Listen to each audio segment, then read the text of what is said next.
বৈষম্য থাকবে। সরকারি সকল প্রতিষ্ঠানে নাগরিকের অধিকার সমুন্নত থাকতে হবে। কেউ বিচার পাবে, কেউ বিচার পাবে না। যার টাকা আছে, যার ক্ষমতা আছে বা ক্ষমতায় কাউকে চেনে, তখন সে বিচার পাবে, এমন ব্যবস্থা তো আমরা চাই না। রাষ্ট্রের পুলিশ বাহিনী, নিরাপত্তা বাহিনী সবার হয়ে কাজ করবে, কোন দলের কোন পক্ষের হয়ে কাজ করবে না। আমরা এমন বাংলাদেশের ফেরত যাব না যেখানে রাষ্ট্রের ব্যবস্থা নিজের নাগরিককে গুম করে, খুন করে। আপনাদের সন্তানদেরকেই রাষ্ট্রের ব্যবস্থা খুন করছে, 1 বছর হয় নাই। ওই বাংলাদেশে আমরা যাব না।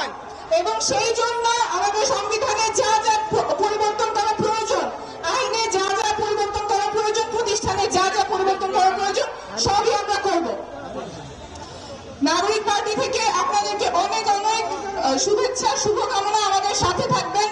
আমরা তরুণ, আমরা নতুন, কিন্তু আমরা আগের জঞ্জাল ভেঙে দিতে আসছি। ইনশাআল্লাহ